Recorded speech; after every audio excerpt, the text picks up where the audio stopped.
Morning, guys. Happy Tuesday. It's Justin here. Gonna go back a little bit, sort of, to the old format I used to do. I used to do reviews in a very step by step, organized, steel, carry, clip, screws, all this stuff. Kind of moved away from that because it didn't seem like people were as receptive to like a 15 to 20 minute long video of a knife. I mean, it's kind of a thorough approach, but at the same time, most people don't care to watch a video for that long. And I just know this by looking at click-through rates in the analytics portion of YouTube. So kind of got away from that.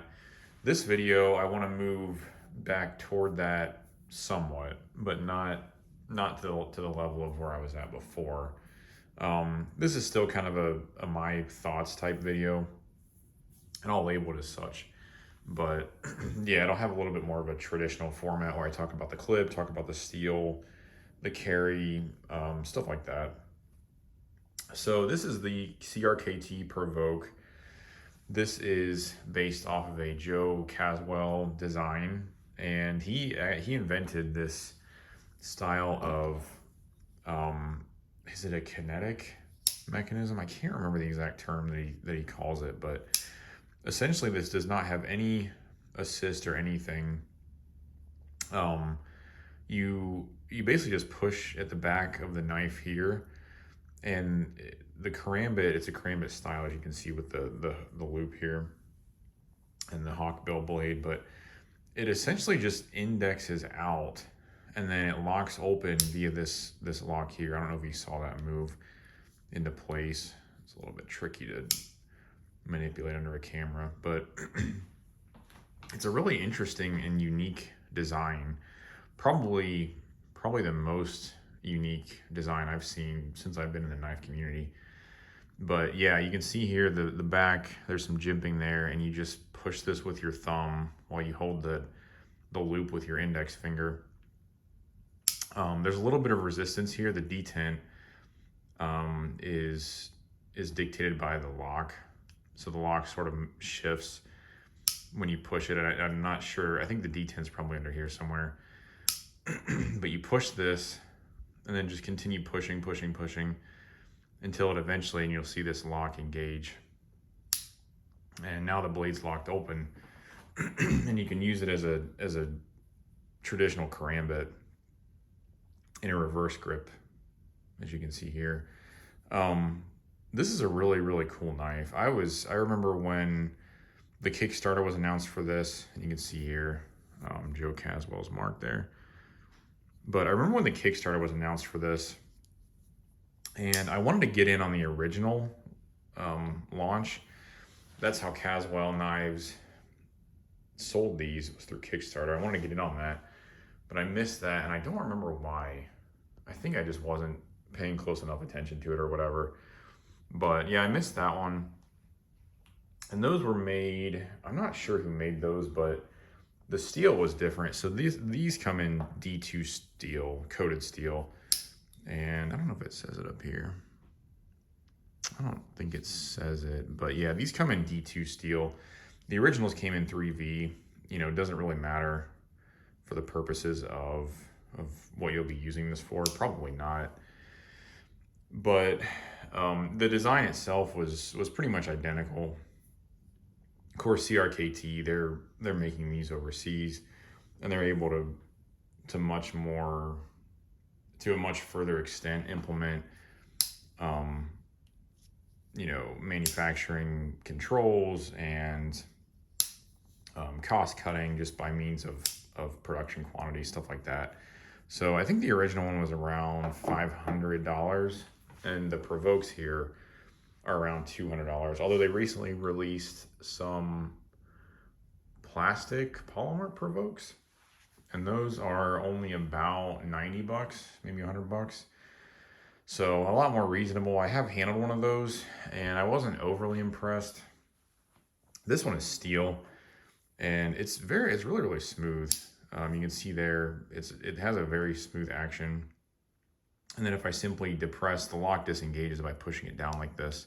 If I do that and kind of just give it a little shake, it'll you can pretty easily close this with one hand. So just do that and just kind of give it a shake or just kind of jolt it a little bit.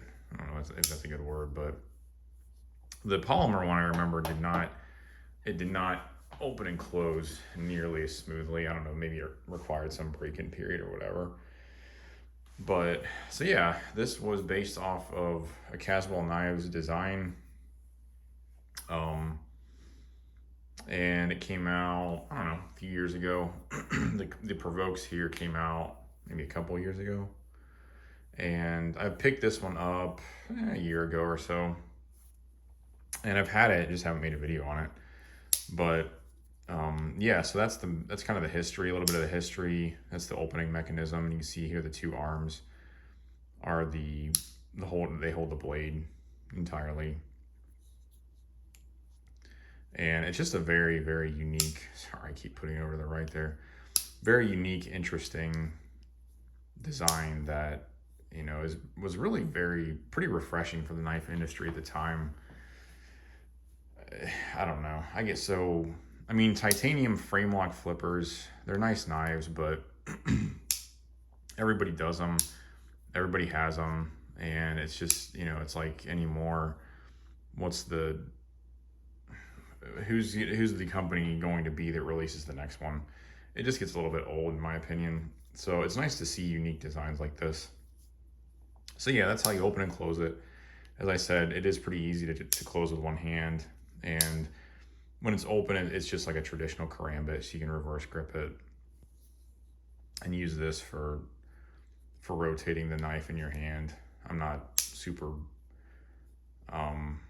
proficient with karambits, so I'm not gonna attempt that. Yeah, D2 steel, so pretty good steel. I mean, it's coated D2. It does have some rust concerns, so it's nice that they coated it. Not super rust prone, but yeah, it's just like kind of maybe a lower end 3V. It's a good tool steel, good edge retention, pretty easy to sharpen, and yes, it's a good steel. Pocket clip on this guy is also something that's very unique. So you can see here on the back, this is a pocket clip. This uncoated steel portion here, I think it's steel. So to engage it, to put it in your pocket, you push up here at the top where these lines have been machined in. And as you push, you can see that the clip, let's see if I can do it. You can see that the clip sort of moves up away from the knife, and then you push it into your pocket. So on the camera, it looks like it would be difficult, but it's actually not that hard to do. And it's a pretty good pocket clip, and it rides pretty deep in your pocket. This is about all that you see when you're carrying it, which is nice. So I like the clip. Maybe some people don't, but I think it's a cool design, and it's very, very ergonomically sound. It's a very good, it promotes the ergonomics of the knife is what I'm trying to say. Because when you hold it, it doesn't interfere with any grip that you might want to have with this knife, because it doesn't stick out at all. I mean, it's pretty much flush with the body, which is really cool. Other things about this.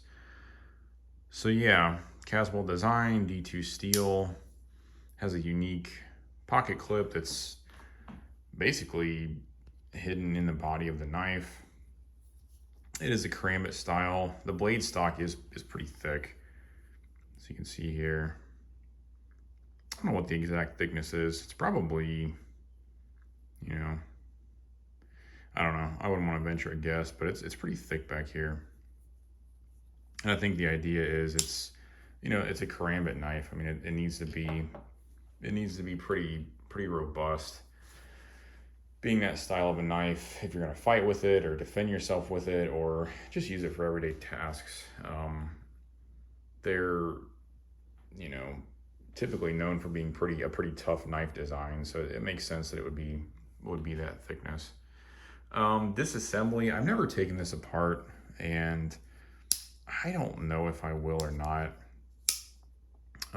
These screws here, there's some kind of torque screw, but I'm not sure what size. I've never ventured to take this apart, and I probably won't. It may be pretty straightforward to do so, but I just don't want to.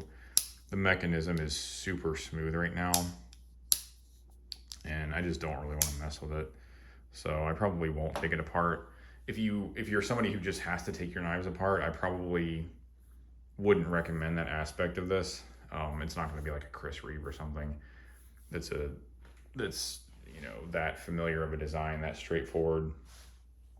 But if you want to give it a shot, there's no springs or anything in there, so it might not be too bad, but wouldn't be my recommendation. In terms of carry itself, as I said, the pocket clip is really a strong point in my opinion. However, the knife itself has quite a bit of weight to it. I would say, if I had to guess, it's probably maybe around 6 ounces. Definitely not like Medford heavy, but it's pretty heavy because all of this is steel. Of course, you have the thick blade stock as well, and it's not thin either. I mean, you can see the thickness there. And let me grab the comparison knife.